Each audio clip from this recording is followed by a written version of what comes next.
Welcome back, Fan-Fueled family, and welcome to the Elder Scrolls Reading Club. Today, we're back with another great story, The Axeman. It's a good one, so let's get to it. Of all the members of the Morag Tong I've spoken with, none disturbed me as much as Minas Torek. A quiet and reserved man who never drank, never visited a brothel, or even uttered a curse, he was famous for his ability to make people disappear. Once a person was targeted by the Brotherhood and Torek was sent to them, they would simply cease to be. I asked him once what his weapon of choice was, and was equally startled by his answer.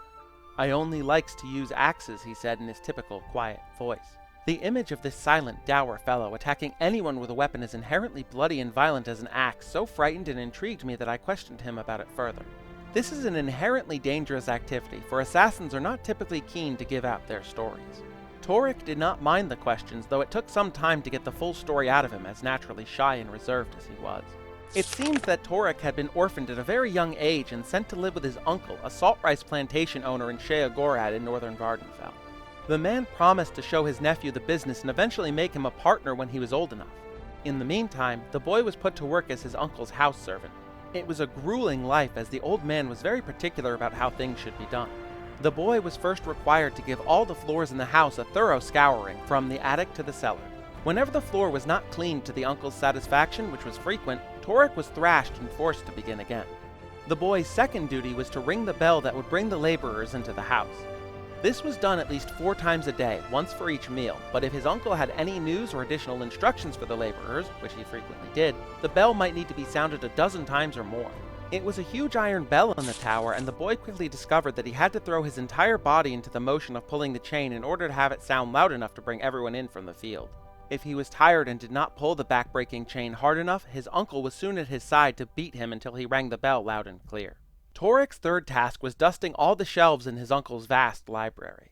As deep and old as the shelves were, he was required to work with a long, heavy duster on a rod.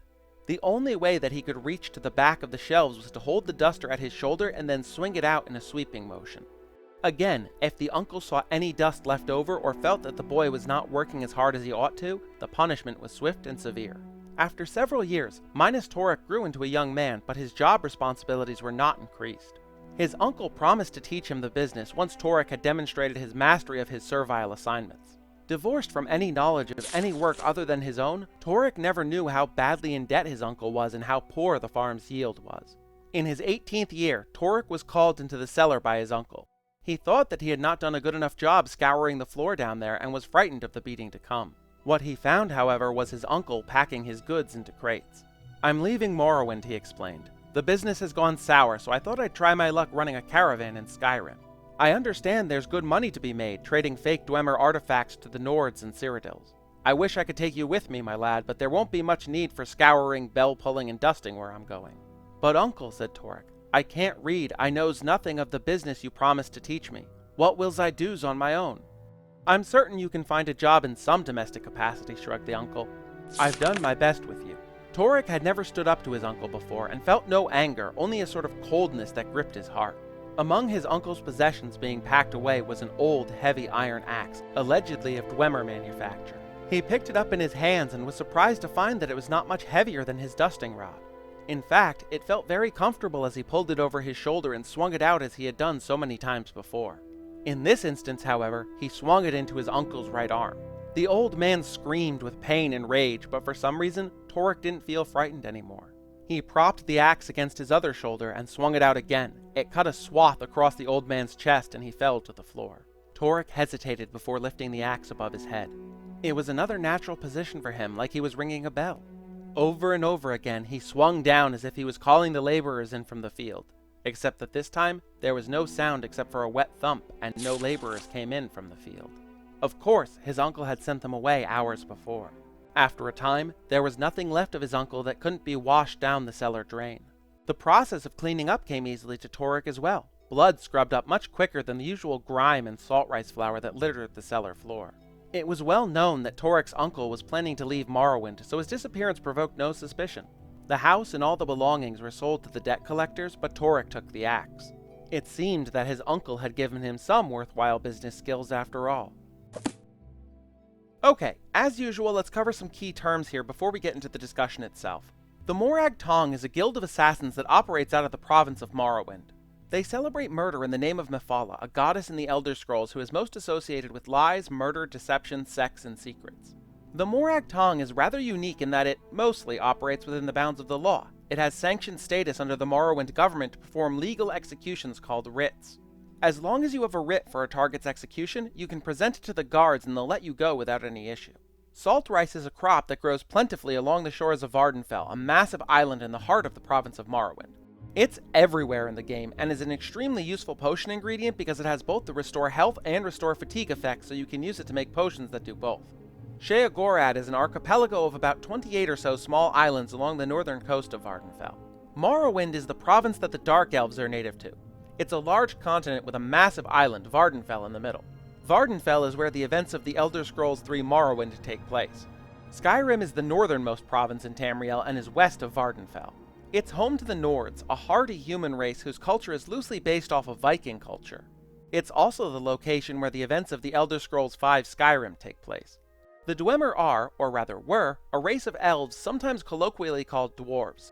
They exhibited traits common to dwarves of other fantasy media. They favored heavy weapons and armor, most, if not all male Dwemer had beards, and they were incredibly proficient miners.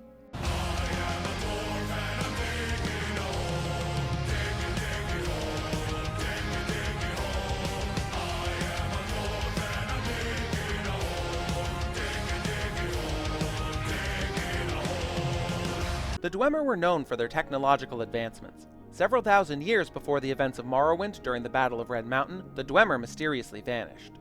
There are theories as to what happened, but that's a whole different video. Let me know if you want me to cover the disappearance of the Dwemer, and if there's enough interest, I'm happy to cover it. The Nords, as I mentioned above, are the natives of Skyrim. There's a strong emphasis on warriors' honor and in accomplishing things with your own two hands.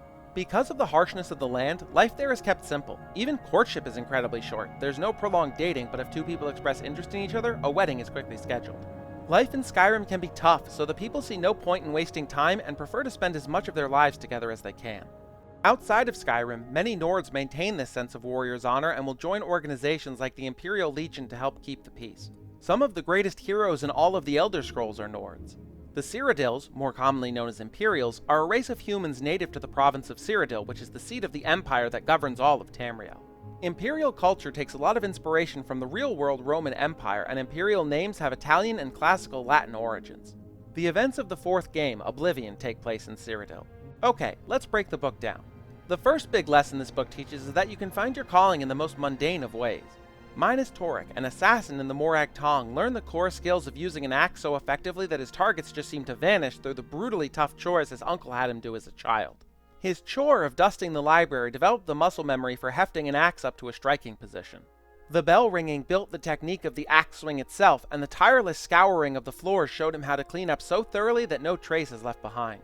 These base chores were of course never meant to teach Torek these skills, his uncle was just using him as free labor. It's similar to the Karate Kid when Daniel is instructed to perform what appear to be menial tasks but ultimately end up being core to the muscle memory of his particular form of martial arts. Show me wax on, wax off. Yap! Yap! Yap! Yap! Show me paint defense. Yes! Yes! Yes! Yes! Show me side to side. Yes! Yes! Yes! Yes! Show me sand or floor. Yes! Yes! Yes! Yes! Yes! Yes! Torek could never have dreamed that these menial tasks would have prepared him to be an incredibly effective, if peculiar, assassin. The second takeaway here is to never judge someone based on appearances alone. The unnamed author of the book describes Torek as a quiet and reserved man who never drank, never visited a brothel, or even uttered a curse. This description, painting the picture of a very unassuming man, is very counter to what we usually think of when we talk about axe-wielding fighters in fantasy media. Usually, we think of the stereotypical raging barbarian from Dungeons & Dragons, or the bombastic dwarf like Gimli in Lord of the Rings. You have my soul. And you have my gun. And my axe. An axe isn't usually thought of as an assassin's weapon. It's big and brutal and messy. An assassin's weapon is a poisoned arrow to the target's neck, or a dagger in the side, or if you want to be fancy, something like the Hidden Blade from Assassin's Creed. Torek, however, was able to look at things through a different lens. His mark will never be found if there's nothing left of them to find. The third lesson is that you need to make your way with the cards fate deals you. Everyone has different strengths and weaknesses dictated in part by genetics. Environment is also a factor for personal development. Take Torek here, orphaned at a very young age and taken in by his jerkwad of an uncle. If his parents had survived, I doubt he would have found this calling as an assassin, but that's the point, we don't know. So you have to take what you're given and make the best path for yourself that you can. The final lesson here is, like in many other books we find in the Elder Scrolls, don't be a dick. Torek's uncle was incredibly cruel to him as a boy, using him for free labor and beating the hell out of him for even the smallest of mistakes. He never let Torek move on from these menial tasks. When things went south, he planned to simply abandon Torek. If his uncle had been a bit kinder to him, or even offered to take him along to Skyrim, Torek would likely not have murdered him on the spot. We see this sort of thing a lot in fiction, and it's a real concept in Hinduism and Buddhism: karma. It's the idea that your actions, both good and bad, are weighed against each other by fate to determine whether good things or bad things will happen to you. If you're good to others, if you're kind and helpful, humble and polite, good fortune will follow. If you're cruel and evil, you're gonna pay for it. You've probably heard the phrase, karma's a before, but I think it's more accurate to say, karma's only a if you are. The Axeman is a great showcase of how fate can be mysterious and even appear playful at times, orchestrating circumstances in curious ways. While it's unclear what kind of axe Torek uses, I have a theory.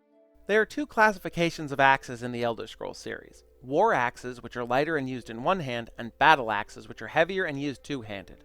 I suspect Torek's axe is a battle axe because of the way it's described as heavy and as requiring him to shoulder it before swinging. The book can be found in a few locations in the game world. It's in the Cave Abernanet just southeast of Nar Mok, carried by Alanace Varys, who will attack you on sight, the Cavern Panat, due north of Pelagiad, and in the Bandit Cave Sadaran, northeast of Suran. Forelle Athrum, a trader in Teleruun, also sells a copy. It's a skill book, and when read for the first time, it will permanently boost your axe skill by 1 point. The book can also be found in the Dragonborn DLC for Skyrim. So that's the Axeman, another great one. What do you think of this story? Have you ever found it in the game? Did I miss any important lessons? Let me know down in the comments. I just want to give a quick shout out to Bear Holt, who let me use their awesome cover of the Morrowind title theme, Nerevar Rising. Click the card on screen now, or check the link in the description to check out the song on their channel and tell them I sent you. Next time, we're going to look at Night Falls on Sentinel, which you voted for in the last poll. Thank you so much for watching. I'm really enjoying this series. It's a lot of fun to look at these stories, and I hope you're enjoying it too. It definitely means that you don't have to bring your playthrough of these awesome games to a grinding halt to read a book. You just watch my video. If you like this sort of content, hit that subscribe button so you never miss an upload. Leave a like and a comment too. I reply to every comment I get, and I love taking viewer requests. If you want to see the entire Elder Scrolls Reading Club playlist, click here. Or click here to check out the Out of the Spotlight playlist. Thank you again so much for watching, and I'll see you in the next one.